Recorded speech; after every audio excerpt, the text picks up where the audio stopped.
पाऊस आहे.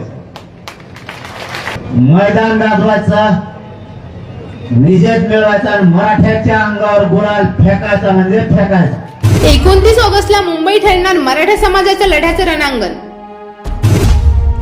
अंतरवाली सराटीतून उठलेली लाट आता राजधानी सरकारला हादरवणार. मनोज जरांगे पाटील यांचा रणघोष.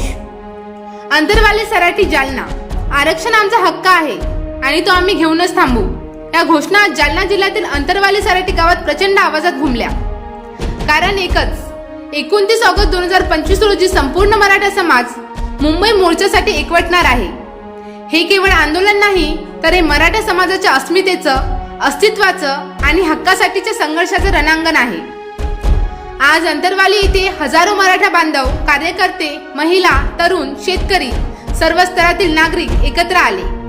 या ठिकाणी मराठा आरक्षण आंदोलनाचे अग्रणी नेते मनोज जरांगे पाटील यांनी आंदोलनाची पुढची रूपरेषा उघड करत एक प्रकारे राजकारण, प्रशासन आणि समाजाला एक स्पष्ट इशारा दिला. हा लढा आरक्षणापुरता मर्यादित नाही. हा लढा आमच्या मुलाबाळांच्या भविष्यासाठी आहे. 75 वर्ष आम्ही वाट पाहिली, आता पुरे झालं. 29 ऑगस्ट रोजी 10 ते 12 लाख गाड्या अंतरवाली सराटीतून निघतील आणि 4 कोटी मराठा बांधव मुंबईत एकाच वेळी उतरणार. आमच्या मागण्या पूर्ण होईपर्यंत आम्ही मुंबई सोडणार नाही.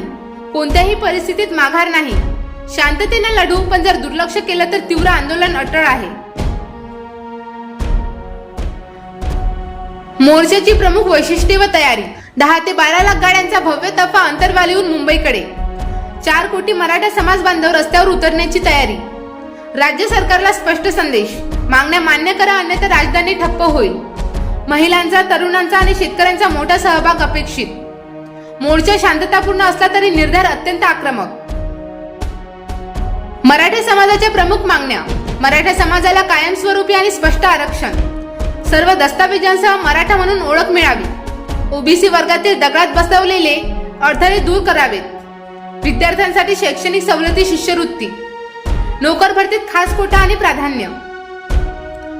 मनोज जरांगे पाटील यांचा प्रभाव मराठा समाजाच्या प्रत्येक कोपऱ्यात पोहोचला आहे.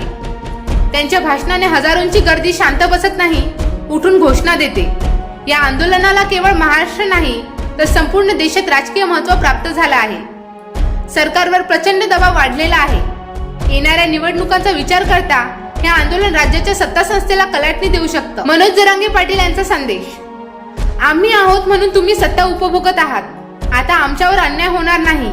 जोपर्यंत आमच्या मुलांना हक्काचे आरक्षण मिळत नाही, तोपर्यंत एकही मराठा मागे फिरणार नाही. 29 ऑगस्ट 2025 ही तारीख केवळ मोर्चाची नाही, तर मराठा समाजाच्या इतिहासात एक नवीन क्रांती घडवणारी तारीख आहे. एक हातात भगवा, दुसऱ्या हातात घटनेचा अधिकार घेऊन मराठा समाज आता एकवटतोय, शांततेने पण आक्रमक निर्धारानं.